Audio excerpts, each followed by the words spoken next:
Olá a todos, eu sou a psicóloga Joyce Maciel, de Sinop, Mato Grosso, sou membro do Conselho Fiscal da Associação de Psicologia do Estado de Mato Grosso. Esse é o Conhecendo a Profissão, que apresenta as atuações dos profissionais de psicologia do Estado de Mato Grosso. Siga as nossas redes sociais do Facebook e do Instagram, não esquece de dar aquela curtida e se inscrever no nosso canal e deixa seu comentário. Hoje nós estamos aqui com a psicóloga Gláucia Benedita de Moraes Gomes, graduada em Psicologia pela Universidade Estadual da Paraíba, especializações em Psicopedagogia pelo Instituto Cuiabano de Educação, em Saúde Mental e Atenção Psicossocial pela Universidade Federal de Mato Grosso. Currículo, né? Atua com as questões de saúde mental, atenção psicossocial, proteção social especial e saúde da mulher, como a violação dos direitos e violência doméstica. Então, o tema central da nossa entrevista de hoje é a atuação do profissional do psicólogo na área da psicologia social institucional, com ênfase em atenção psicossocial e proteção social.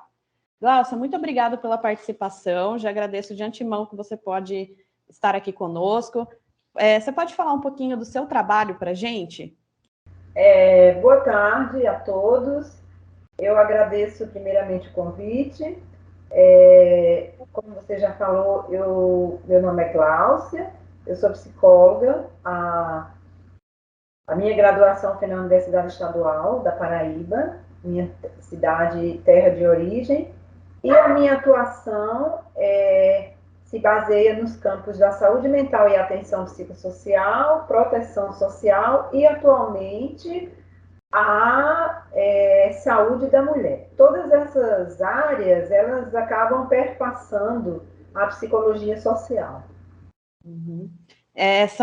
A psicologia social, ela é uma área bem extensa, bem ampla, então ela embarga várias outras áreas dentro dela, e no seu caso, você tem todas essas áreas em que você atua. Qual que é o local de trabalho seu atualmente? Atualmente, eu trabalho no Centro de Referência de Saúde da Mulher, Casa da Mulher, que é um trabalho voltado para a saúde da mulher, especialmente as mulheres gestantes de alto risco e aquelas mulheres com diagnóstico de câncer de mama e câncer de útero. Nossa, é um trabalho bem bacana e parece ser um trabalho bem extenso, né? Sim. Imagino. E no seu campo de atuação, a gente mencionou ali que uma das suas atuações é a atenção psicossocial. Desse local de trabalho, como que funciona essa atenção psicossocial? Para quem não entende esse termo, o que seria ali na onde você está a atenção psicossocial? A atenção psicossocial também é um termo amplo, né? Ele é usado para designar uma atenção ampla, voltada para a pessoa humana de forma ampla.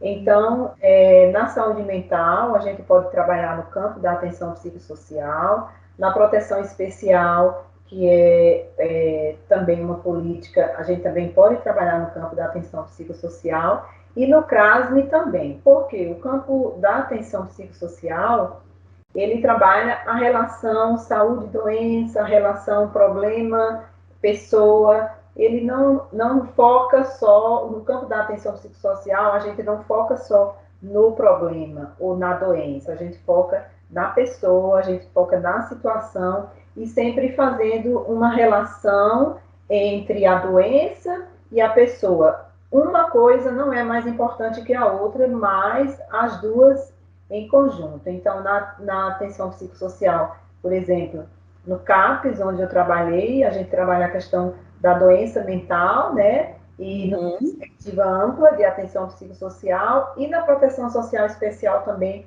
onde eu estive atuando também, a gente trabalha numa perspectiva ampla da atenção psicossocial e no CRASME também. Então, veja que é um campo de atuação amplo e que perpassa todos os setores da psicologia atualmente. Pois é, e quando a gente fala de psicologia social, nós temos diversos locais de trabalho, né? O psicólogo social, ele não fica num lugarzinho só, ele fica em vários. Você mencionou o CRAS, nós temos o CREAS, nós temos o CAPS, né? Nós temos assistência social. Então, todos esses trabalhos unidos formam a psicologia social, não é mesmo? Sim, acabam formando, né? A psicologia, toda psicologia é social, na verdade, né? Lógico que o campo de atuação específico da psicologia social vai enfatizar aí outras questões. Mas o importante disso é que essa psicologia atua hoje voltada para a questão das políticas públicas, que são muito importantes hoje para garantir o direito da pessoa humana. Exato. E aonde você está atualmente atendendo todas essas demandas, quem são essas populações assistidas por você ou beneficiadas, né, pelo seu trabalho dentro desses locais? Quem é esse público? Joyce, eu trabalhei no CAPES, né?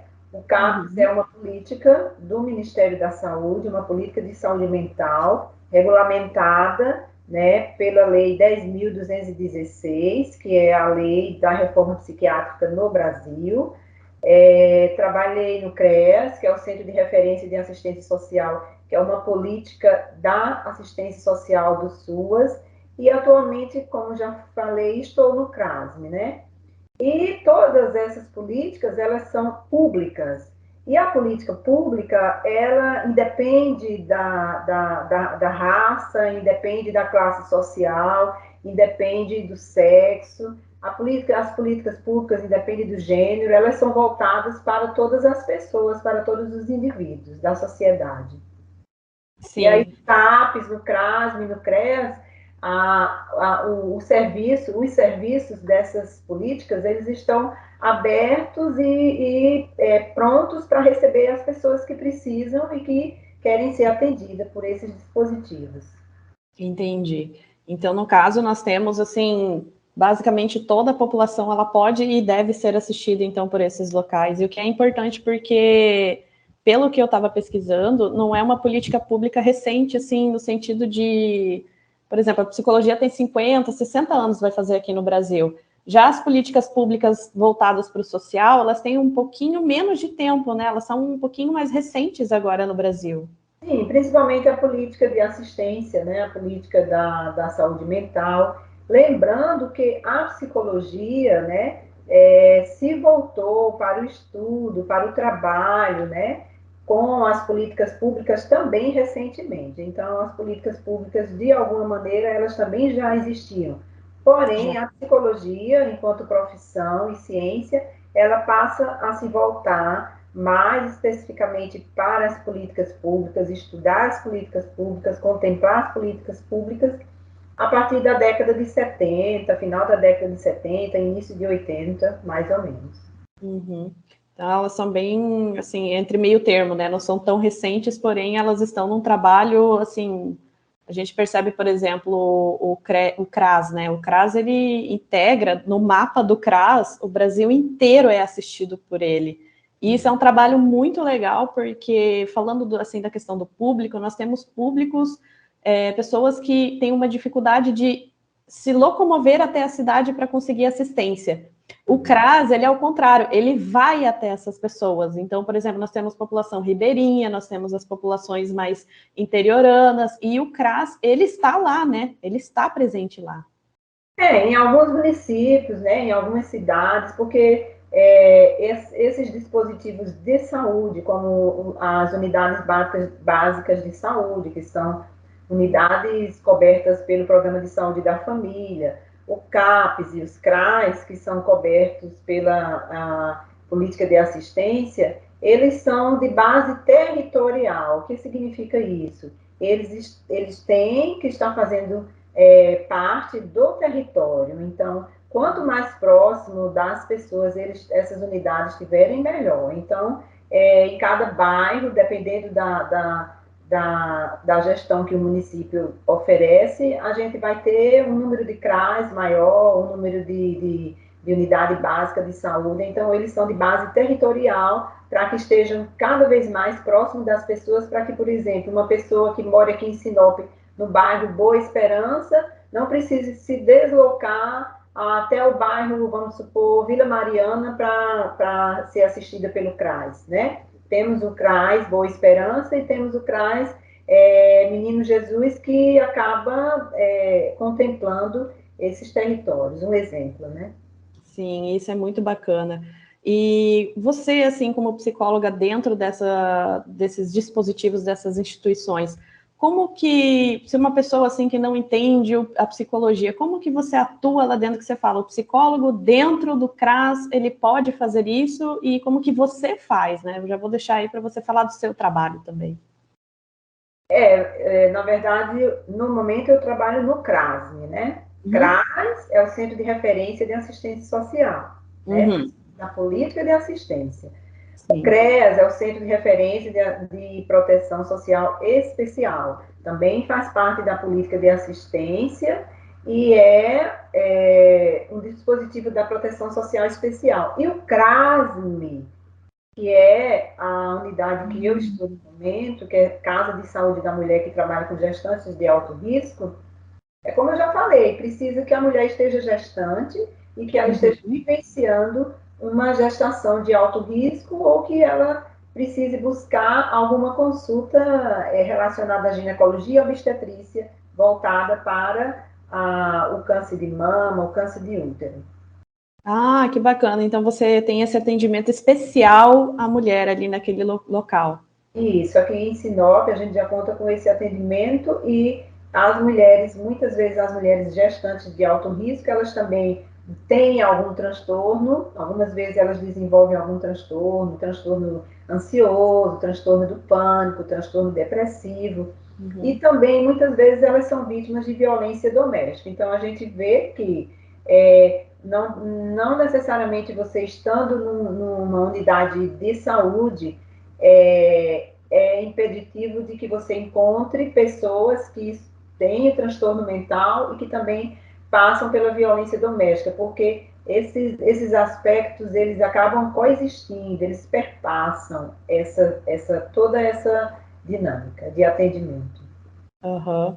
E quando a gente fala nessa atenção psicossocial, nesses casos de violência, é importante ter, então, esse suporte desse psicólogo, então, dentro dessa instituição, né? Porque a gente viu aí, eu estava até procurando algumas informações mais atuais, esses tempos de pandemia aumentaram muito os casos de violência intrafamiliar. E nós tivemos aí muitas instituições que ficaram fechadas, né? Porque não podia sair, o primeiro ano de pandemia, não podia sair, não podia ter contato. E daí eu sou uma mulher, eu estou em um ambiente de violência. O que eu faço? Como é que eu vou até esse local? Então, assim, como é que foi o trabalho de vocês durante esse período? Porque eu imagino que deva ter sido, assim, sufocante, né? Ter tanta demanda, principalmente aqui em Sinop, e muito limitado, né? Porque a gente está aí ainda, né? Na pandemia, querendo ou não. Então, por se tratar de uma política pública, o Ministério do Desenvolvimento Social, ele acabou emitindo uma portaria que colocava, na época que eu estava no CRES, porque no momento eu estou no CRAS, né? Mas na época da pandemia, naquele período mais gritante que eu estava no CRES como psicóloga, uma portaria que estabelecia que o CRES era um serviço de prioridade, né? Os serviços de proteção social especial eram prioridades nessa época da pandemia e, portanto, não poderiam ser fechados totalmente, né? Então, a gente fez revezamento de equipe, né? Trabalhamos com os dispositivos de proteção, né? Máscaras, luvas, distanciamento social, fizemos atendimento por telefone, né? Visitas domiciliares nos casos mais necessários, porém, a gente tentou restringir o máximo os grupos que a gente realizava no CREAS, né? Para evitar o contágio, a contaminação, e evitar também que as mulheres fossem no CREAS, né? Mas os canais de denúncia 180 ficaram ativos, né? O próprio telefone do CREAS ficou sempre à disposição para que as denúncias acontecessem e para que a gente não ficasse impedida de atender a mulher vítima de violência nesse momento tão difícil, porque de fato a pandemia aumentou, né? Multiplicou o número de casos por conta dessa convivência, por conta da dependência financeira das mulheres que sofrem violência doméstica, porque é um problema estrutural, na verdade, né? Exato. E você atualmente, né, que nem você falou, você está no CRASM, só que você já passou pelo CAPS, já passou pelo CRAS, o CREAS. Todos eles são dispositivos que têm seu trabalho focado, porém diferente, eu imagino, né? Então, o CRAS ele vai focar nisso, o CREAS nisso, o CAPS a gente já conhece, foca na atenção mais psiquiátrica, para assistir esse pessoal que não tem, não consegue, né, ir às vezes num psiquiatra particular, ele consegue por lá. Mas e o CRASM? Então, o CREAS trabalha com a violação de direitos, né? Toda pessoa que tem os seus direitos violados pode buscar ajuda, assistência do CREAS, né? Mulheres vítimas de violência doméstica, criança vítima de abuso sexual, idosos negligenciados, né? População de rua, o trabalho infantil. Então, todas essas demandas são demandas que o CREAS trabalha. O CAPS é a saúde mental e atenção psicossocial mais especificamente, que significa uma clínica bem ampliada. E o CRASM são as mulheres gestantes de alto risco, né, que a gente trabalha com elas. A psicologia tem como trabalhar com toda essa clientela. Então, a população, ela pode ser assistida nos diversos âmbitos dela, então. Se ela precisa de uma ajuda psiquiátrica, ela tem onde ir. Se ela precisa, se eu sou uma gestante, eu tenho onde ir. Se eu sou uma criança sofrendo violência intrafamiliar, eu tenho onde ir. São todas as políticas públicas. Então, as políticas públicas, elas garantem o atendimento gratuito para a população. Por isso que é importante que a gente lute, né, pelo reforçamento, pela criação de novas políticas públicas, porque essas políticas públicas elas vão atender às necessidades das pessoas de uma maneira geral e principalmente das pessoas carentes que não têm condição de pagar um psicólogo, que não têm condição de pagar um atendimento de pré-natal de alto risco, como é o caso do CRASM, né? Então, a ideia, né, assim, principal da psicologia social, inclusive, é justamente essa questão das políticas públicas. Elas precisam acontecer, elas precisam existir para beneficiar e garantir os direitos humanos dos cidadãos. Nossa, que maravilha. E se eu sou um cidadão que precisa dessa assistência, qual que é o primeiro passo que eu tenho que dar? Por exemplo, eu sou uma mulher que sofre violência dentro de casa. A gente sabe que tem que ir na delegacia, tem a Delegacia Especial da Mulher hoje em dia, né? Nós temos contemplados com isso. Mas aí como que funciona esse trabalho? Como que é esse trabalho multidisciplinar entre eu ter que ir até a delegacia e a partir daí eu ser assistida pelo psicólogo? Então, a delegacia, os órgãos de justiça, né, eles trabalham de forma bem, vamos dizer assim, bem próxima do CREAS, né? Então, os casos que o CREAS recebe, eles são encaminhados principalmente da delegacia, do Poder Judiciário, do Conselho Tutelar, da escola, né? Da rede pública, vamos dizer assim. Mas também, aqui em Sinop e em outras cidades também, a exemplo de Barra do Garças, né? Já existe a rede de enfrentamento à violência doméstica, a violência contra a mulher.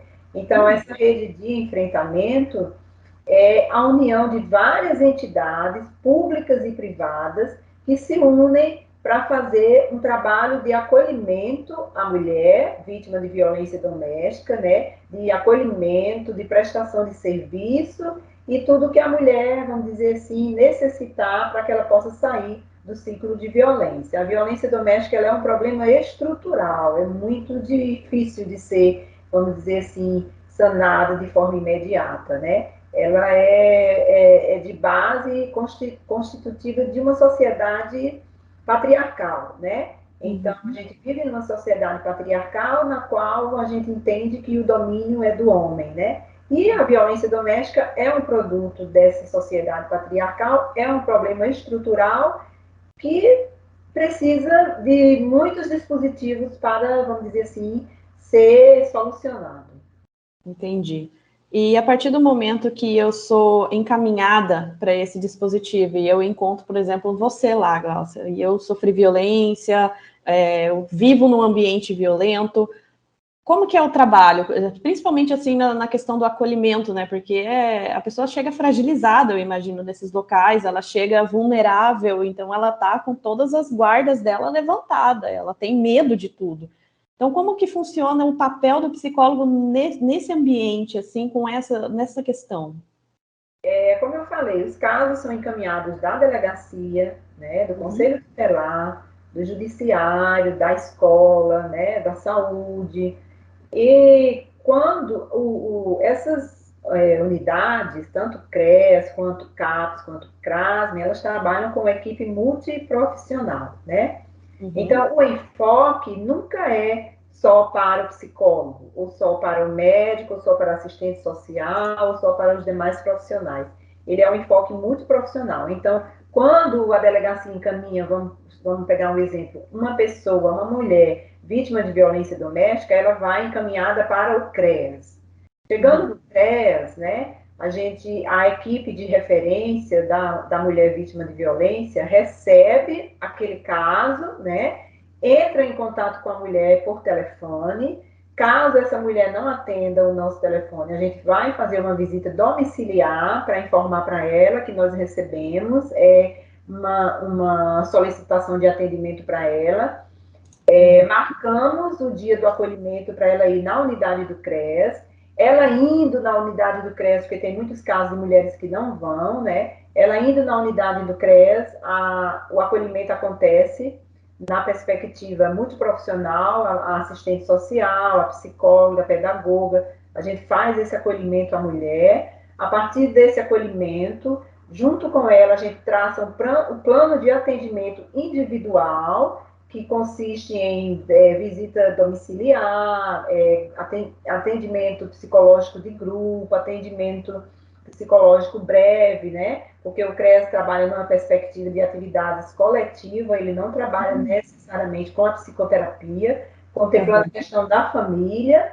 A gente faz todo um plano de atendimento voltado para a família e essa mulher começa a participar do atendimento. Isso quando o caso transcorre de forma, vamos dizer assim, natural, mas tem muitas variáveis aí que interferem. Às vezes a mulher não vai ao CREAS, às vezes ela tem muita resistência, às vezes ela tem uma situação social muito pobre e aí ela não consegue ir. Então, quando a coisa acontece de forma, vamos dizer assim, redondinha, né, a gente consegue fazer esse atendimento como eu coloquei para você. Não sendo possível fazer esse atendimento, a gente busca outras alternativas que estejam contemplando essa mulher e sua família, porque o trabalho é sempre voltado para as famílias. Tanto o CAPS, quanto o CREAS, quanto o CRAS, quanto o CRASM, todos precisam se voltar para o atendimento da família, porque a família é o fio condutor que perpassa todas as unidades, né? Então, essa mulher que é vítima de violência, ela tem um filho que estuda na educação, ela participa da unidade de saúde do postinho da casa dela. Se ela tiver gestante de alto risco, ela vai precisar do serviço do CRASM. Então, veja que a gente precisa trabalhar numa perspectiva sistêmica de família, entendendo essa família como um todo. É um trabalho multidisciplinar, né? Sim, em todas as unidades de serviço público, sim. Por isso que eu reforço a importância da gente lutar pela manutenção e construção de mais políticas públicas para que a gente possa atender todas as pessoas que precisam.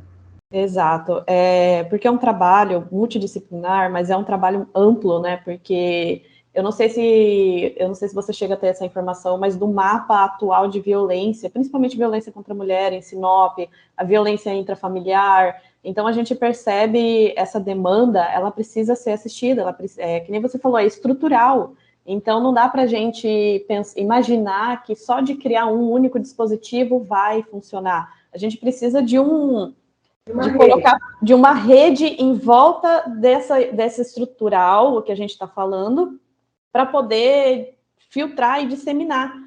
Porque senão essas mulheres elas vão ficar à mercê dessa violência, né? Sabendo que eu tenho onde ir, eu sou assistida lá, eu vou ter proteção, eu não vou estar sozinha, isso já ajuda essa mulher, principalmente a mulher vítima de violência, ajuda ela a enfrentar a situação com mais força, porque às vezes a sensação é de que ninguém vai me entender, eu vou ser julgada, eu não vou ter para onde ir.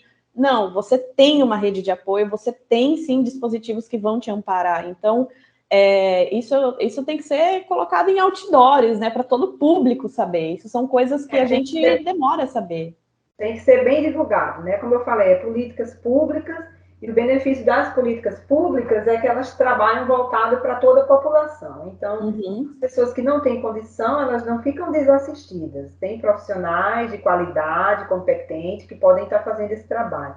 Infelizmente, as políticas públicas são vistas com maus olhos, né? Ou seja, educação pública não presta, saúde pública não presta, proteção social pública não presta, e assim as pessoas vão buscando os dispositivos particulares que muitas vezes não têm em seus dispositivos a profissionais também competentes para realizar aquele trabalho. Entendi. Vamos começar com essa como se trabalha a saúde mental dentro da instituição? Tá. Dentro da instituição CRASME, você quer falar ou... Olha, como você atuou em várias instituições, eu imagino que para cada uma delas a mesma palavra tem aplicações diferentes, né? Você consegue, talvez, falar um pouquinho em cada, por exemplo, no CRASME é assim, no CRAS é dessa forma, enfim, pode ser? Tá, então, assim, no CAPES, a minha experiência foi de 13 anos, né, como psicóloga do CAPES aqui de Sinop. Então, o CAPES, a participação do psicólogo no CAPES, em companhia da equipe multiprofissional, é uma participação voltada para o atendimento de psicoterapia, a orientação, trabalho com a família, né? O trabalho de humanização da unidade, mostrando para os profissionais a importância da humanização, do acolhimento, né? De olhar a doença mental não apenas enquanto doença, mas ver a pessoa por trás dessa doença mental, fazer essa relação. Então, é um trabalho bem psicossocial mesmo, né? Que convida o profissional de psicologia a se colocar de maneira bem humanizada diante da pessoa em sofrimento mental. Então, dentro do CAPES, os procedimentos utilizados, né, geralmente são grupo, psicoterapia de grupo, psicoterapia individual, aconselhamento psicológico, avaliação psicológica, visita domiciliar. Todos esses procedimentos o psicólogo pode realizar dentro do CAPES. Além do estudo de caso com as equipes, né? Além do acolhimento também. Então, todos esses procedimentos são passíveis de acontecer na responsabilidade do psicólogo, enquanto atuação do psicólogo na unidade. Nossa, é bastante demanda, né? Sim. E nos outros dispositivos? O CREAS, que é o Centro de Referência de Proteção Social Especial, também trata-se de uma equipe multiprofissional e o trabalho do psicólogo é voltado... O CREAS, de uma maneira geral, a política do CREAS estabelece que a gente trabalhe principalmente as atividades coletivas. Por quê? Porque o CREAS parte também dessa visão sistêmica de família, né? O todo é mais importante que as partes. Então, a gente não pode deixar, a gente não pode deixar de atender uma criança vítima de abuso sexual e não atender a família dela, né? Então, o trabalho do CREAS é essencialmente voltado para o atendimento às famílias.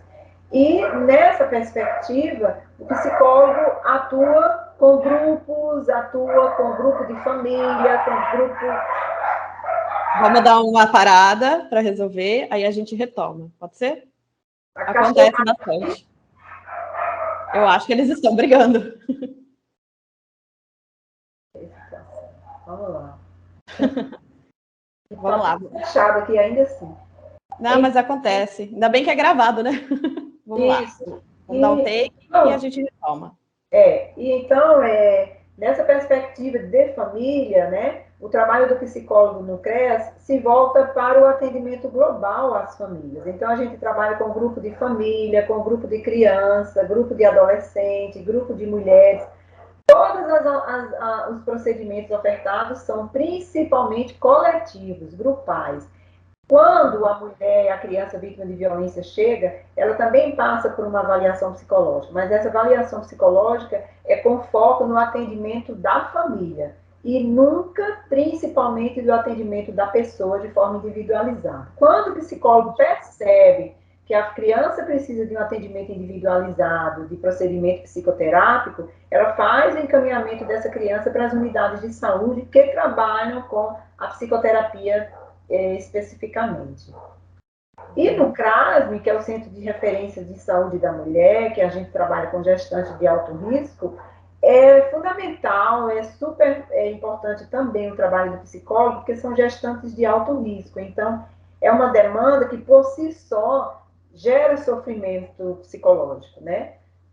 Muitas vezes, não necessariamente o sofrimento mental, que é o adoecimento, mas o sofrimento psicológico. Então, a gestante de alto risco, ela é uma pessoa, muitas vezes, ansiosa, com dificuldade de alteração de sono, por conta da problemática que é o alto risco, né?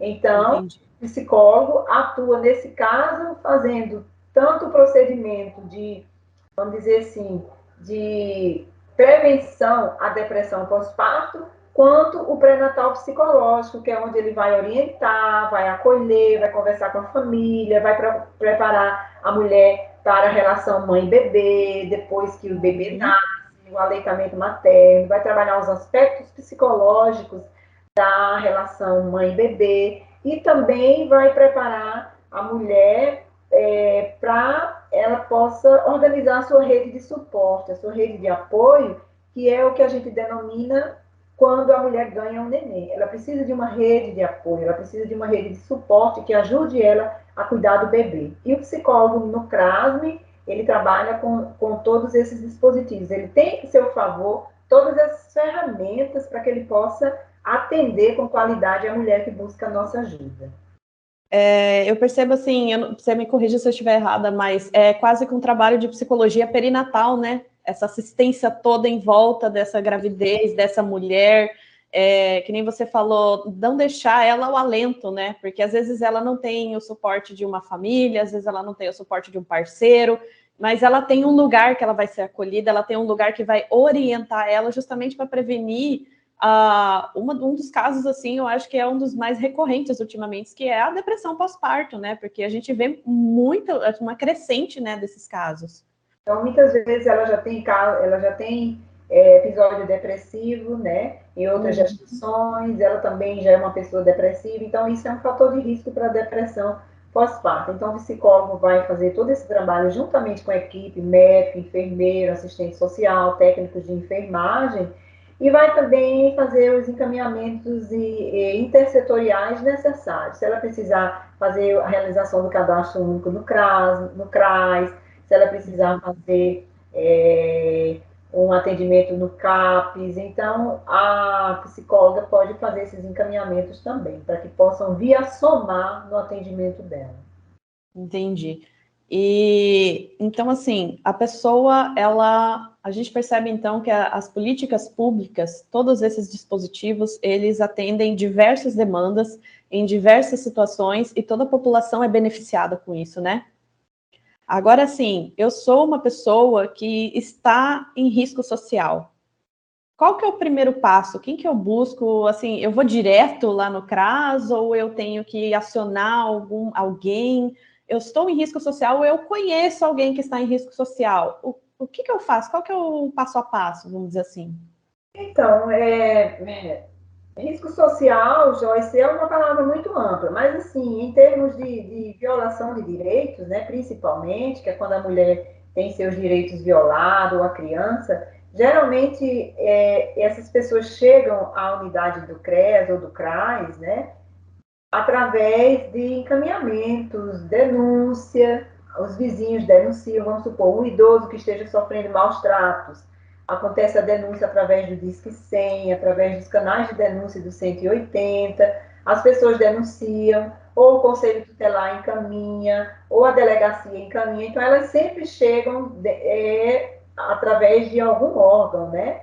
Uhum. E depois que a gente faz todo o acolhimento, todo o trabalho de atendimento a essas pessoas, a gente busca as formas de minimizar esse risco social dela. Então, no caso da mulher vítima de violência, a primeira providência que se toma, e também da criança vítima de abuso sexual, é o afastamento dessa mulher do agressor, tanto da criança quanto da vítima de violência mulher. Só que isso é feito através dos órgãos de justiça, né? A delegacia, o CREAS não tem competência para fazer isso, mas a delegacia faz o afastamento do agressor, o afastamento do abusador sexual, e aí diminui esse risco social que ela está correndo.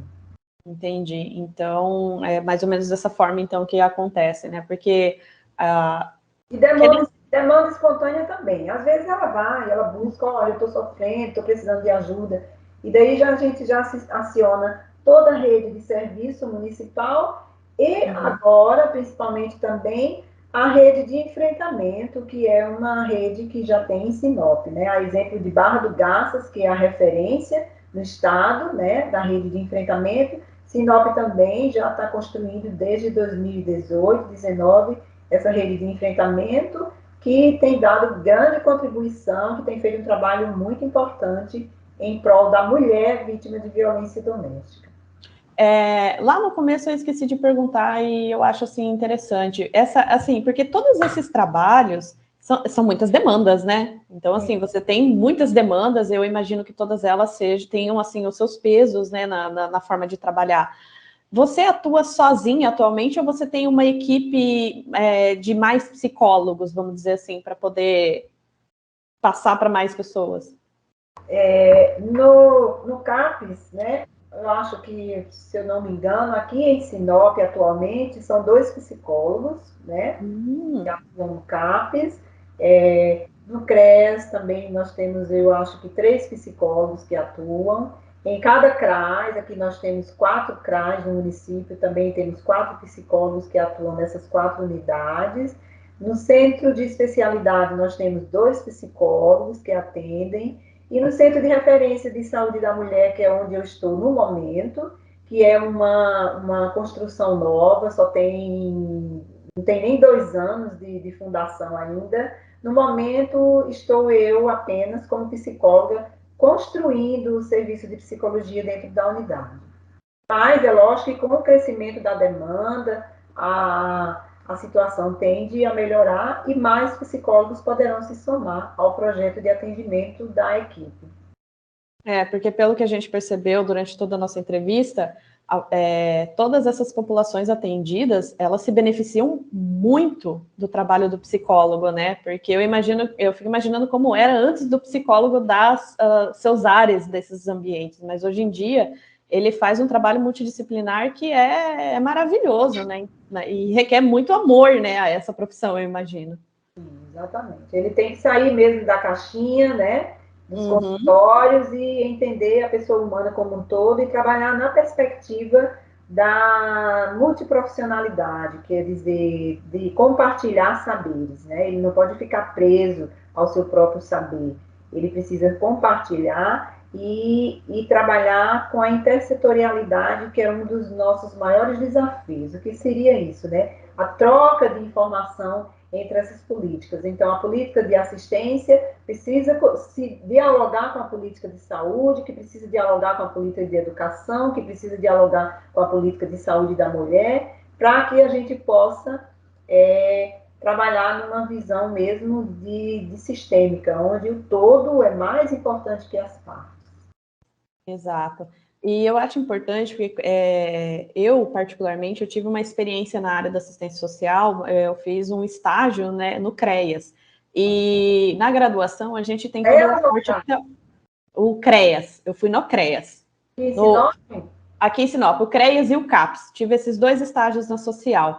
E a gente tem todo aquele aporte teórico que quando a gente lê, a gente fala, aquilo deve ser maravilhoso atuar lá dentro, todas essas formas de se trabalhar. Particularmente, quando eu cheguei, eu tive um choque de realidade, porque é exatamente como você falou, é o sair da caixinha. Então, assim, a realidade nua e crua, ela é violenta a maioria das vezes. E se a gente não tem estrutura para lidar com isso, você não consegue olhar, por exemplo, para aquela vítima de violência. E, no meu caso, eu me sentia muito tocada por aquilo, eu ficava revoltada junto. Então, assim, dá para perceber que falta essa reestruturação, vamos dizer assim, da parte da didática, vamos dizer assim, dentro da psicologia social, porque ela é muito diferente das outras áreas. Você lida com uma população vulnerável, né? Então, assim, na sua perspectiva, o que a graduação, às vezes, peca em ensinar que quando o psicólogo bota a cara lá, ele não está preparado ou ele precisou de mais preparo? Olha, na minha opinião, ela peca muito, né? A graduação. E principalmente voltada para os cursos de psicologia nas instituições privadas, né? Porque se trabalha pouco as políticas públicas, né? E aí o aluno sai com aquela visão mesmo, né? Ele, assim, eu acho que o termo é esse, de caixinha, de que se terminando a graduação ele vai montar um consultório e ele vai atender aquela pessoa ali isolada, uma pessoa que não tem problema, uma pessoa que não tem um contexto social por trás dela gritante. E isso prejudica muito, porque quando o aluno sai da faculdade, ele não sabe lidar com essa demanda, né?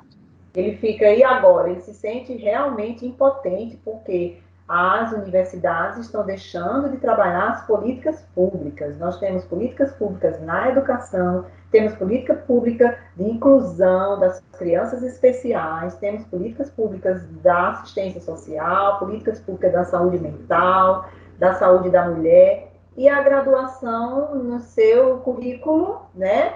Na estrutura do seu currículo, ela não oferece isso para o aluno. E o aluno sai sem saber que existe um CRAS, que existe um CRES, que existe um CRASME, né? E acaba, vamos dizer assim... Igual eu, assustada. Isso, não sabendo lidar com aquela realidade. Então, é importante que a estruturação dos currículos das faculdades privadas sejam mais voltadas também para o ensino, a apresentação das políticas públicas. Hoje a gente já vê a apresentação da política pública da saúde, mas a gente vê muito menos da educação, da assistência social, da saúde da mulher, e todas elas são necessárias, que o aluno saia com toda essa bagagem para que ele possa fazer frente ao atendimento em saúde pública, ao atendimento em proteção social pública, não só ao atendimento de consultório. Né? Entendi, então, exato. É uma coisa assim, porque... Oi? Precisa melhorar, ainda está pecando muito, na minha opinião. Tá sim. Eu falo por experiência própria, não prepara a gente para o que acontece. Eu mesma, para ser bem honesta, eu não tinha ideia do que era um CRAS, do que fazia um CRAS. Se alguém perguntasse, tá acontecendo tal situação de risco ou de violação de direitos, para quem que eu encaminho? Aí a gente tem que ir atrás, porque a graduação, ela passa muito rápido, ela passa muito batida, é muito conteúdo, é pouco tempo, sempre tem algum motivo. Então, assim, vai do profissional sentar na sua cadeirinha, estudar e fazer, por exemplo, o que a gente está fazendo hoje, buscar profissionais que estão lá dentro para poder tirar suas dúvidas e saber o que eu faço nessa situação. Então, agora sim, Gláucia, a gente sabe que a gente teve aí um período bem tenso, né, de pandemias. A gente já falou lá no começo como que foi um pouco do trabalho, mas eu queria, assim, o seu depoimento do seu trabalho dentro da sua área de atuação ali no CRASME. Como que foi essa pandemia? Ela prejudicou mais ou abriu portas para algum serviço ser melhorado? Ou acabou? Como é que foi esse período de pandemias nessas políticas públicas que você atua? Na época mais gritante da pandemia, que foi 2020, né, quando o coronavírus surgiu, eu ainda estava trabalhando no CREAS. Então, eu saí do CREAS em agosto do ano passado. Então, desde setembro até hoje, eu estou no CRASM. Mas o período gritante de 2020 a agosto de 2021, eu estive no CREAS. Então, assim, realmente foi muito difícil para todo mundo, né? Para toda a sociedade. E a gente apesar dessa dificuldade, a gente precisou se adequar à realidade, né? Que era a realidade do isolamento social, a realidade do uso de máscara, a realidade do uso de álcool gel, do distanciamento social, para que a gente pudesse continuar acolhendo essas mulheres. Então, a gente trabalhou muito através do atendimento telefônico, né? A gente fez muitas visitas domiciliares, quando o caso exigia que a gente fizesse, né? Entendendo que a gente não poderia deixar a demanda do CREAS naquele período sem assistência. Era fundamental que a gente desse assistência para as mulheres, porque muitas delas estavam sofrendo violência dentro de casa e não tinham como sair para fazer denúncia, né? Então, a gente não deixou essa demanda descoberta, não. A gente buscou fazer o nosso trabalho, assistente social, psicólogo, pedagogo, todos os profissionais que existem no CREAS, para que a gente não deixasse de cumprir o nosso papel social, que é de garantia de direito, no caso das violações. O trabalho continuou existindo, foi difícil. Continua. Foi difícil, eu imagino. Isso, mas a gente superou, conseguimos passar por isso e fizemos o que pudemos em prol dessas mulheres que precisavam de ajuda na época. Então, eu só posso falar do CREAS, porque na época de 2020 até agosto do ano passado, eu estava no CREAS e foi um período gritante da pandemia. Oi. A pandemia mudou tudo, né? Mudou tudo. Fomos capazes de fazer muitas reflexões, né? O capitalismo ficou mais acirrado, né? A gente tinha aquela esperança de que após a pandemia as coisas iam ficar mais baratas, mas eu estou vendo que é o contrário, né?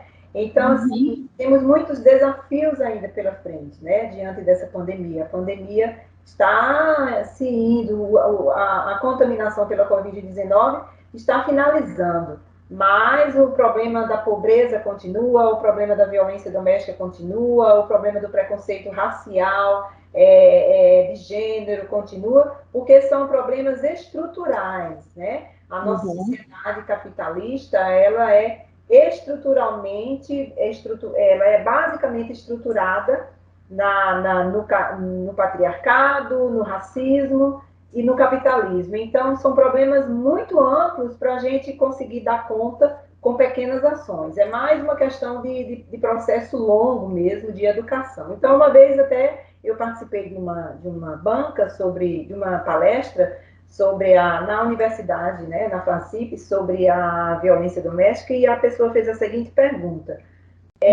Você pode nos falar sobre o perfil, qual seria o perfil, né, do agressor? Né?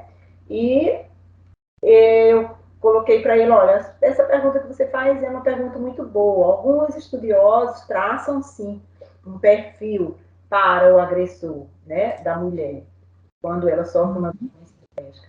Porém, é importante que os psicólogos não se atenham a um perfil para o agressor. Porque quando a gente pensa em violência doméstica, a gente pensa em um problema estrutural mesmo, que é de base patriarcal. O homem entende que ele é dono da mulher e que a ele a mulher deve todo o respeito e deve se curvar. Esse é o problema.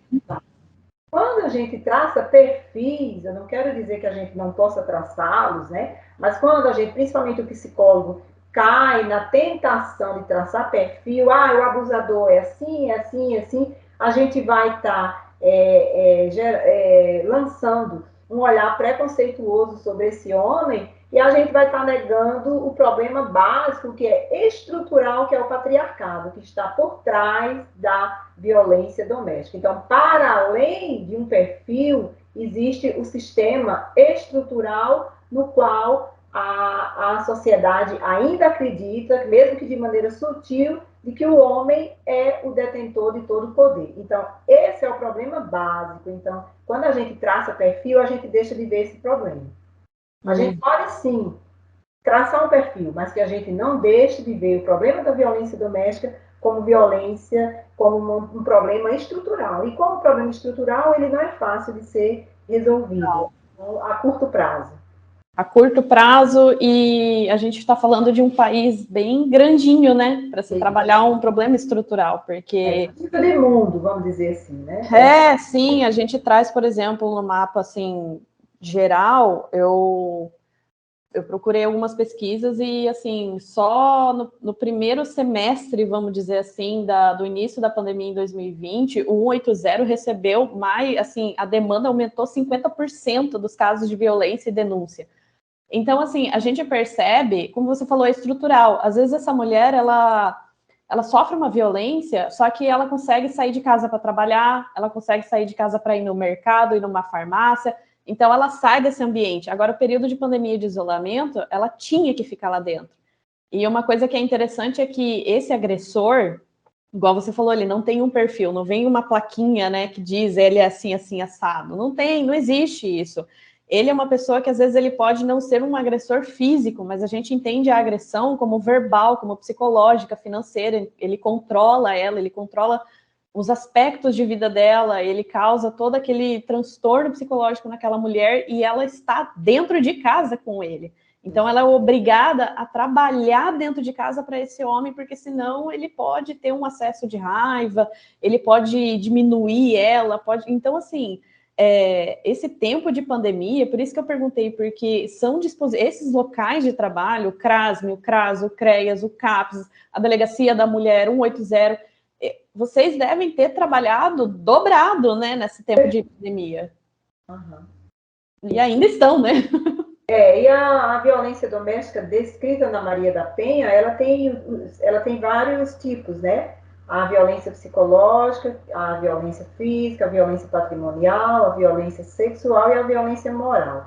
Então, esses tipos de violência, embora elas estejam descritos de maneira didática, né? Para que a gente entenda o que é cada uma, elas, na verdade, elas coexistem. Então, a mulher, ela não sofre só uma violência física. Quando ela sofre uma violência física, ela também já sofreu a psicológica, ela também já sofreu a moral, ela também já sofreu a sexual. Então, vamos dar um exemplo. Se um homem agride a mulher sexualmente, obriga ela a fazer sexo com ele, né, de forma obrigatória dentro do âmbito doméstico em casa, a partir do momento que ele pega ela com muita força, ou que a partir do momento que ele obriga, ele está cometendo uma violência física, né?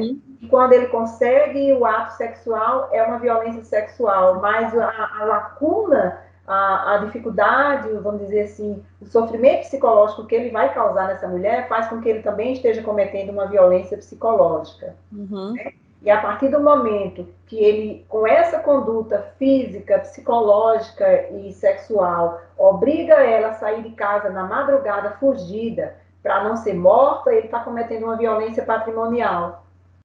Nossa, então assim então, a gente vê que esses tipos de violência, eles não são isolados, eles coexistem, então eles ganham relevo à medida que cada um se apresenta. Então, em alguns casos, a mulher sofreu uma agressão, ela chegou ali com o rosto todo espancado. Ali a gente vê imediatamente que a ação foi mais fortemente na perspectiva física, mas ela sofreu a patrimonial, porque ela precisou sair de casa correndo, então ela deixou todos os bens dela, que muitas vezes ela construiu junto com aquele marido. Então, na verdade, esses tipos, eles são de formas separadas a nível didático, mas na realidade eles coexistem.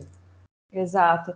E, querendo ou não, nós estamos aí no mês da mulher, né? O 8 de março, o mês das flores, o mês dos poemas, mas assim, a gente trabalha um dia do ano para reconhecer essa força feminina, mas nos outros dias a gente tem que estar lá auxiliando essa mulher em vulnerabilidade, em risco social. Então, o que é bacana é que esse trabalho, ele faz vir à tona todos esses assuntos o ano inteiro. Uma vez por ano a gente trabalha de forma assim, é bonita, é o Dia das Mulheres, mas não vamos esquecer a luta, não vamos esquecer o quanto essa mulher sofre, não vamos esquecer de acolher essa mulher, de dar essa proteção, de dar uma sustentação para ela. O que é difícil, né? Porque, mais uma vez, é uma questão estrutural, é difícil você mostrar para a sociedade que essa mulher que sofre violência, ela precisa, sim, de ajuda, ela precisa sim de auxílio, não só a mulher, mas, por exemplo, eu trabalho com criança e adolescente. Durante a pandemia, casos de violência intrafamiliar com o adolescente, que nem você falou, eles coexistem. Às vezes o pai não bate, mas ele ameaça, ele grita, ele tira coisas. Então, assim, essas violências, elas acontecem com mulheres, elas acontecem com crianças, com adolescentes, e nós temos aonde ir, né? Nós temos o CRAS, o CREAS, o CRASME, o CAPS, nós temos aonde ir. A gente só precisa de alguém que pega a nossa mão, que no caso, né, eu vou enaltecer a nossa profissão, é o psicólogo, ele vai estar lá, ele vai te acolher, ele vai te ajudar. É toda uma equipe. E a estrutura, quando eu falo que o problema é estrutural, o problema estrutural, ele requer principalmente uma ação educacional. Então, assim, não é simplesmente a punição, não é só punindo os nossos homens que nós vamos resolver o problema da violência doméstica, porque, na verdade, as políticas são voltadas ainda para as mulheres, mas nós precisamos começar a pensar política pública voltada para o homem agressor, porque esse homem agressor, uma vez que ele agride uma mulher, ele agride as demais companheiras dele. Então, assim como a mulher, ele também precisa receber acompanhamento multiprofissional para que ele saia do ciclo de violência que ele foi ensinado a viver, né? Porque quando ele agride a mulher, ele foi ensinado a viver naquele ciclo de violência. Então, ele também precisa de ajuda. Então, a perspectiva atual, recente, vamos dizer assim, inovadora, traz a importância do atendimento à família, do atendimento ao casal, do atendimento ao homem, porque é a partir desse atendimento que o homem vai repensar o seu modelo de agressor da mulher. Então, não basta só atender a mulher. Para além do atendimento à mulher, é preciso também atender o homem autor do fato violento. Entendi. E assim a gente constrói uma psicologia social, né? A gente abarca toda, a gente pega toda essa população, coloca aqui no colo e fala, vamos que eu tô junto com você. Isso é psicologia social, né? Também. A gente assistir, atender, acolher essa população que precisa. Porque eu tenho, assim, uma opinião bem forte de que a psicologia, ela é muito individualizada, ela é uma psicologia inacessível financeiramente. Aí o psicólogo social, ele vem e fala, ó, a gente precisa atender esse público aqui também. Então, vamos sair desse lugarzinho confortável, climatizado, e vamos para o público geral, porque eles são os que precisam também. Todos nós precisamos, mas eles precisam dessa assistência. Então, assim, é o sair da caixinha, né? É o sair desse conceito de que o psicólogo ele é só clínico. Não, ele pode atender muita coisa. E a social, ela tem um trabalho maravilhoso. Como eu falei, né? Toda psicologia, ela acaba sendo social. Então, não dá para eu olhar a pessoa que eu atendo na sala de psicologia só enquanto uma pessoa doente. Exato. Né? Pessoa que teve tem um conflito e esse conflito precisa ser resolvido. A partir do momento que eu vejo que essa pessoa tem uma família e que nessa família, por trás dessa família, tem um contexto social que obriga a família vamos dizer assim, interagir de determinada forma, eu já estou fazendo psicologia social. Então, assim, não dá para a gente fazer necessariamente essas separações. Toda psicologia é social, porque todo ser humano é social, e como dizia Paulo Freire, o ser humano é inacabado, e ele sabe se inacabado. Então, sim, não acaba, as demandas pessoais do ser humano não acabam. Então, por isso que é preciso que o profissional tenha esse olhar social. Não necessariamente eu preciso ser um psicólogo social para olhar a pessoa na perspectiva social. É isso que a universidade precisa ensinar. Quando eu digo sair da caixinha, nesse sentido, para além do consultório, né, físico, particular, onde eu atendo só aquela pessoa e eu acho que é só ela que é o problema, eu preciso ter uma perspectiva ampliada dessa pessoa e do contexto de vida que ela tem. Exatamente. E do seu ponto de vista, Glaucia, o que a gente pode, assim, olhar para a possibilidade de melhoria dentro desses, assim, são diversos campos de atuação, mas dentro da sua realidade, assim, o que você me diz, assim, que, olha, ainda tem que se melhorar isso, tem que se melhorar tal aspecto, hoje em dia, o que você tem para trazer a nós, assim? Assim, Joyce, as respostas que eu trago, né, para você, que eu trouxe, eu acho que você já percebeu que elas não são muito caixinhas, né? Elas são Não. sempre ampliadas, porque não dá para a gente pensar as pessoas em caixinhas. Então, assim, eu, enquanto psicóloga, né, eu vejo também, já fui professor, atuei como professora, inclusive, como você sabe, fui tua professora, né? Eu trago sempre essa visão ampliada. Então, assim, o primeiro obstáculo que eu vejo em relação à psicologia, já que nós estamos falando da atuação do psicólogo, é a estrutura dos currículos das faculdades, né? Então, não dá para a universidade não trabalhar políticas públicas nos seus currículos de graduação e lá na frente a sociedade cobrar desse aluno uma atuação em política pública. Né? Então, é o maior obstáculo que eu vejo e o maior desafio, né? O maior obstáculo que eu vejo de crescimento dos profissionais de psicologia é esse, né? É a estrutura curricular da graduação, que ainda é muito limitada e não trabalha as políticas públicas. Esse é o maior obstáculo, porque impede o crescimento e o desenvolvimento do profissional de psicologia, e quando impede o desenvolvimento e o crescimento do profissional de psicologia, impede o desenvolvimento da própria psicologia, né? Até numa perspectiva ética. Por outro lado, ao mesmo tempo, é um desafio, porque, ao mesmo, como eu coloquei, Paulo Freire fala que o ser humano é inacabado, o homem é um ser inacabado. Então, se nós, né, somos seres inacabados, como dizia Paulo Freire, a gente tem aí um longo processo pela frente para mudar, né, para pensar, para refletir, fazer nossas reflexões, né, e a partir daí mudar. Então, o maior obstáculo que eu vejo é esse, porque quando o aluno sai da universidade, ele não sabe atuar em psicologia, em política pública. Ele desconhece Exato. As políticas públicas. Ele chega como você chegou, uai, tem isso aqui, e agora? O que, que eu vou fazer? Chega lá dentro. Se lá na minha graduação eu só aprendi a psicanálise e o behaviorismo. Né? E agora? Exato. Então, como que vamos cobrar desse profissional uma atuação para além dessas caixinhas, se as universidades ainda, a maioria, não vou dizer todas, né? Eu não sei necessariamente... Não generalizando, né? Mas muitas delas. Generalizar, mas algumas delas ainda trabalham nessa perspectiva das caixinhas, né? E isso, eu acredito que trava o desenvolvimento da psicologia enquanto ciência e profissão. E, querendo ou não, a própria realidade, quando a gente sai dessa caixinha, né, desse contexto de grade curricular, a gente assusta um pouco, né, com o que é o lá fora, né? A gente assusta um pouco com a política pública lá fora, nua e crua. E daí, quando a gente volta lá para dentro da sala de aula, a gente pede uma orientação, a gente pede uma supervisão, a gente pede um acolhimento. Tipo, olha, eu fui lá, eu vi tudo isso e agora o que eu faço? Aí a faculdade, ela não acolhe, ela fala, lê teu livro, vai atrás de artigo.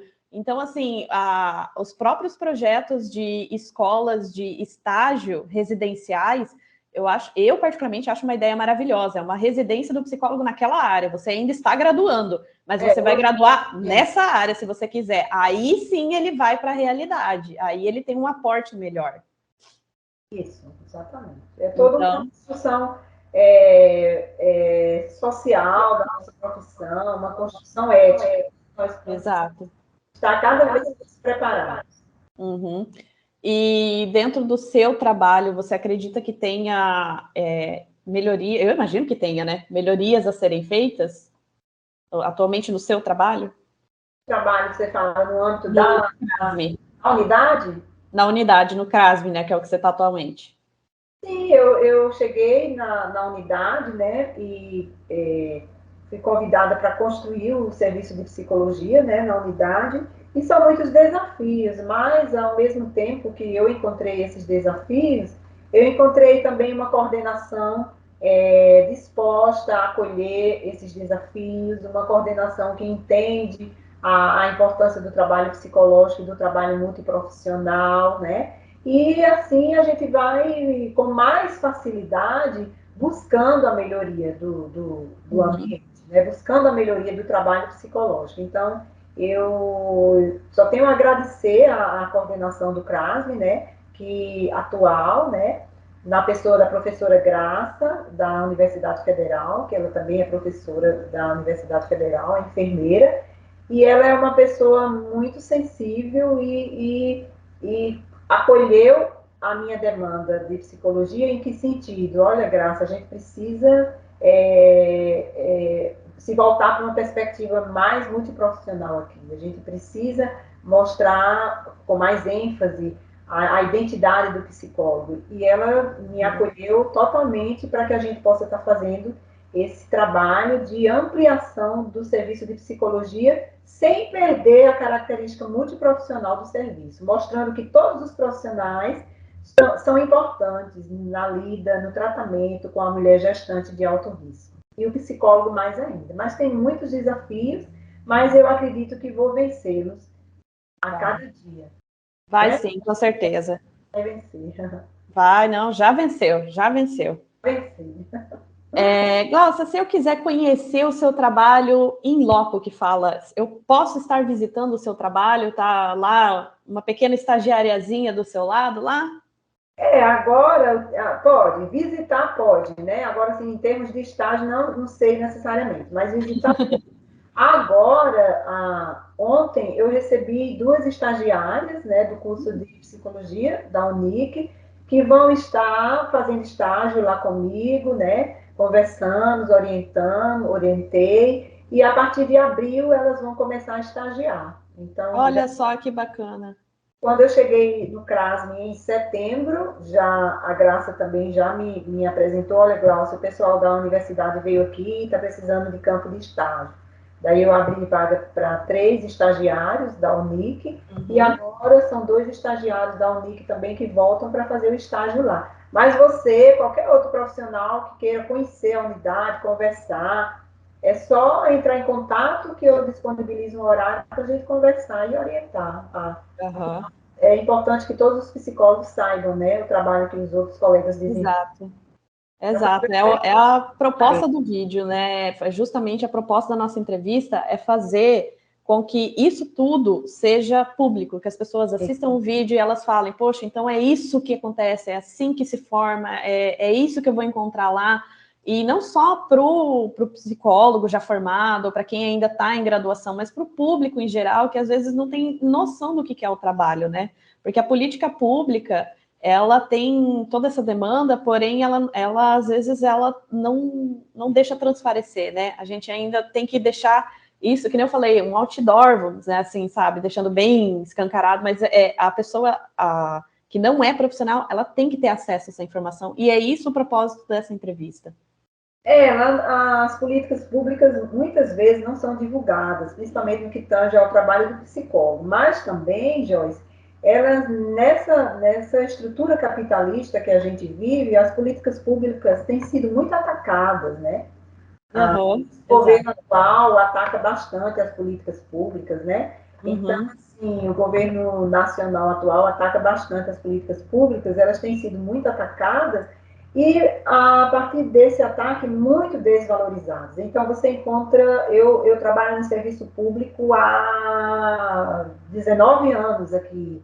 Uau! Vou fazer 19 anos aqui, né? E eu vejo a importância do trabalho do psicólogo nas políticas públicas, eu vejo a contribuição que o psicólogo pode dar, eu vejo o quanto ao longo desse período eu já ajudei pessoas, né, a se encontrarem, a buscarem seu espaço com a psicologia. Até hoje eu recebi um áudio de uma pessoa que mandou para mim e dizia assim, oi, você é a psicóloga Glaucia, que trabalhou no CAPES no ano de 2004 até 2008? Daí ontem eu recebi esse WhatsApp, né? E daí eu falei, sim, quem é? Doutor, eu sou uma paciente sua, nunca esqueço da senhora, a senhora me ajudou muito, eu estou muito bem. Então, assim, não necessariamente o meu trabalho, mas o trabalho de todos os profissionais que trabalham com política pública, né? É importante, faz a diferença. Só que a gente ainda encontra pessoas que dizem assim, não, eu não vou no CAPS, não vou ser atendido por psicólogo no público. E às vezes se engana, porque o psicólogo no serviço público, na educação pública, no CRAS e no CRAS, nós passamos por atualizações constantes. Exato. Muitas vezes traz capacitações para a gente, traz cursos, o Ministério do Desenvolvimento Social, o CREAS, traz cursos, o CRAS, então a gente aprende muito. E aí, muitas vezes, as pessoas preferem buscar o psicólogo ainda no consultório particular, com a falsa ideia de que o psicólogo particular está mais preparado para atender que o psicólogo do serviço público. Então, assim, não estou dizendo que ele não esteja preparado, mas é importante saber que o serviço público tem profissionais competentes, tem profissionais capacitados, profissionais éticos, que fazem toda a diferença. Então, é importante divulgar, mostrar a importância das políticas públicas, e não dizer, é público, não presta. Não. Eu acho que tem muita qualidade alguns serviços, sim. Tem, com certeza. Não generalizar nem de um lado, nem do outro, né? Não, com certeza. E como vocês estão em contato direto com esse público, com essa demanda toda, vocês têm eu sou psicóloga clínica e eu digo que vocês têm um preparo muito maior para lidar com todas essas demandas, que vocês têm um aporte prático, não é só o teórico, vocês têm um aporte prático, que é o mais importante do psicólogo. Você pode dominar todas as teorias, como dizia a frase, mas se você não tem a parte prática, se você não domina isso, essa teoria toda não serve para nada. E vocês, vocês estão em contato direto com essa sociedade, a parte prática de vocês é muito rica. Então, nós psicólogos, eu falo por mim, né? Mas eu, como psicóloga clínica, eu tenho muito mais a aprender na social do que só ali dentro da minha clínica, climatizada, bonitinha, no meu sofazinho. Porque é exatamente como você falou, eu tenho um paciente aqui dentro comigo, mas como que ele é lá fora? Quem é a família dele? Qual é a cultura dele lá fora? Qual é a sociedade que ele está? Ele está em risco? Se ele está em risco, o que eu posso fazer? Então, assim, não é só ali dentro. Ele tem um mundo lá fora que eu tenho que trazer também para dentro. Então, essa ligação entre um e outro... Desse mundo. Exato. E eu tenho que ligar as duas coisas. Maravilha. Você tem, assim, eu vou deixar aberto, para agora você pode fazer o seu comentário aberto, livre, pode falar o que você quiser, porque a gente teve uma conversa super bacana, deu para elucidar muitas coisas, eu imagino assim, que tem muito mais, né? Dá vontade de ficar conversando ainda muito mais vezes, mas se você quiser deixar o seu comentário, às vezes deixar aí as suas redes sociais também, pode ficar à vontade, tá? Primeiramente, eu quero parabenizar, né, essa iniciativa de vocês. Eu acho que é uma iniciativa bem importante, né, que vai mostrar a cara do psicólogo do Norte, do Mato Grosso, né, vai mostrar não só para os profissionais, os colegas, mas também para os internautas, porque vai estar aí no YouTube para quem quiser ver. Então, eu acho que é um trabalho importante, né, e eu chamo a atenção principalmente para a questão do currículo das universidades. Eu me preocupo muito como psicóloga, né? Me preocupo muito com os jovens psicólogos, com as pessoas que estão saindo, como que é a qualidade desse estudo. A pandemia trouxe muitas dificuldades, também trouxe muitas possibilidades. O atendimento psicológico online é um deles, né? Mas, inclusive, o atendimento psicológico online, a gente precisa lidar com toda a ética possível, senão vira, vamos ligar, e vamos, né? Então, eu penso que isso é uma questão que a gente precisa pensar, né? Convido os profissionais de psicologia todos a se posicionarem de forma bem ética mesmo em relação ao atendimento online, né? E deixar o meu recado mesmo também voltado para a questão do trabalho do psicólogo nas políticas públicas. Então, as pessoas que precisam de ajuda, procurem, busquem, que com certeza vocês vão encontrar. Às vezes a demanda é maior, às vezes vai demorar a vaga, vai demorar a chamada para ser atendido, né? Mas isso não quer dizer que seja impedido de atender. Então, o desafio é justamente trabalhar nessa perspectiva de uma psicologia ampliada para todas as pessoas, né? E a psicologia, hoje, ela tem essa cara, ela precisa trabalhar com todas essas demandas e fazer frente a esses três grandes sistemas de dominação que são o patriarcado, o capitalismo e o racismo. Eles caminham juntos e, assim, caminhando juntos, eles estão atualmente oprimindo muitas pessoas e a psicologia precisa dar conta disso. Né? Então, é esse o meu recado que eu deixo para que as universidades, as graduações de psicologia preparem cada vez mais os alunos, porque são esses alunos que futuramente vão exercer a nossa profissão. Exato. Isso aí que eu deixo para vocês. Muito obrigada, viu, por você ter aceitado. Muito obrigada pela sua entrevista. Nós, da Associação de Psicologia do Estado de Mato Grosso, agradecemos a sua entrevista. Espero que no futuro a gente possa fazer mais vezes. E para o pessoal que está assistindo, obrigado por assistir o nosso vídeo. Até o próximo episódio. Não esquece de se inscrever e curtir o nosso canalzinho aqui e o nosso videozinho, viu, galera? Curte as nossas páginas do Instagram e do Facebook também, que a gente está por lá. Obrigada mais uma vez, Gláucia. Obrigada também, Joyce. Um abraço para vocês e para todos os psicólogos, colegas. Um abraço. Tchau, tchau.